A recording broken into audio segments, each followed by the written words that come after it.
Welcome back to From the Pages of WWF Program 159 from 1988. This arena program drops us right into the middle of the World Wrestling Federation during one of the hottest periods the company had ever seen. The arenas are packed, the personalities are huge, and the WWF machine is firing on every cylinder. These arena programs were sold in the building as souvenirs, something fans could take home after the show, but they also served another purpose. They were a window into the larger world of the WWF. They introduced the rivalries, the characters, and just as importantly, they showed how the WWF was turning its superstars into a full entertainment empire. The issue opens with the Ring Scene Report, a feature that runs down the major storylines happening across the Federation. At the center of it all is Randy Macho Man Savage, the WWF champion. Savage is sitting on top of the mountain, but the article makes it clear that the champion is surrounded by danger. Ted DiBiase is circling the title picture with absolute confidence. The $1 Million Man believes that Savage will eventually crack under the pressure of holding the championship. But DiBiase is not the only threat mentioned. Andre the Giant is still a looming presence in the Federation, and the massive one-man gang is also positioned as a destructive force capable of bulldozing his way into the championship picture.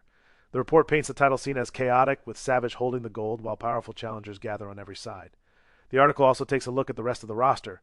Demolition are presented as the unstoppable wrecking crew of the tag team division. Their matches are described as pure destruction, two massive men crushing opponents with brute force.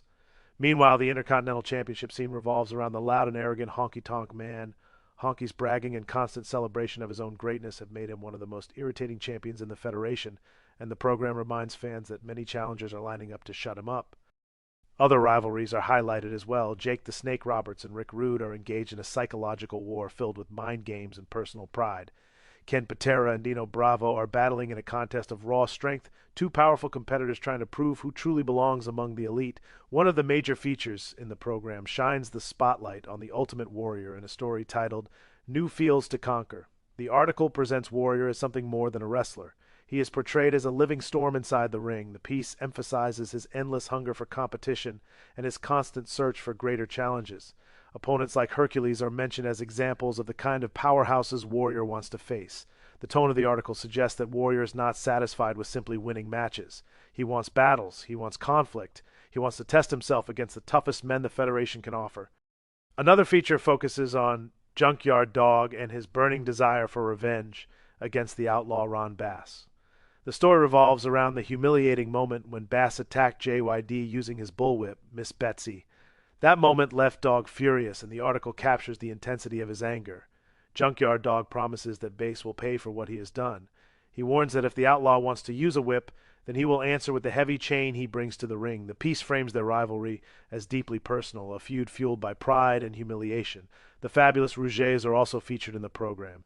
Jacques and Raymond Rougeau speak about their determination to prove themselves in the WWF. They present themselves as proud competitors eager to show the fans that they belong among the top teams in the Federation. However, the article hints that not everyone is convinced by their friendly smiles. Their association with Dino Bravo and their questionable tactics have begun to raise suspicions. The piece subtly suggests that there may be more going on beneath the surface.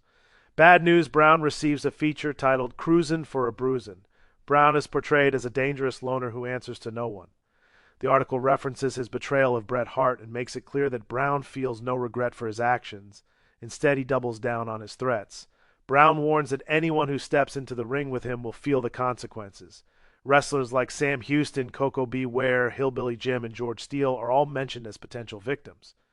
Brown makes it clear that he is not interested in alliances or friendships. He is interested in domination. Ted DiBiase also steps forward in a feature where the $1 Million Man explains why he believes Randy Savage will eventually lose the WWF Championship. DiBiase argues that Savage's emotional personality will ultimately destroy him. According to DiBiase, champions who cannot control themselves cannot stay champions forever. Beyond the stories and rivalries, the program is packed with advertisements that show just how massive the WWF merchandising boom had become in the late 1980s. One advertisement promotes WWF Superstar wristwatches, encouraging fans to wear their favorite wrestlers right on their wrist.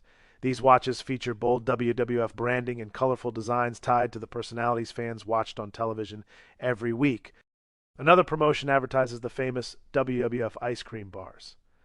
These frozen treats became legendary among wrestling fans because each package included collectible trading cards featuring WWF superstars. Kids across the country chase those cards the same way they chase baseball cards, turning a simple snack into another piece of wrestling culture. The program also features several merchandise pages filled with WWF-themed products. There are Hulkamania items designed for young fans, including baby bibs, diaper covers, and shirts. Plush toys and character dolls appear as well, including figures tied to personalities like George the Animal Steele. These pages show how the WWF had expanded far beyond the wrestling ring and into toys, clothing, collectibles, and everyday household items. Taken together, these advertisements paint a picture of the WWF as more than a wrestling promotion. It had become a full entertainment brand. Fans could watch the matches on television, cheer in the arenas, eat the ice cream bars, wear the merchandise, and collect the memorabilia. The world of the WWF was everywhere. WWF Program 159 captures that moment perfectly. Rivalries are intense, new stars are rising, champions are under siege, and the WWF machine is turning its superstars into icons that live far beyond the ring. If you enjoy diving into these classic programs and exploring the history of professional wrestling like this, take a moment to like the video and subscribe to the channel. There are many more issues waiting to be opened, and every one of them reveals another piece of wrestling history. See you next time. Farewell from the Empire State.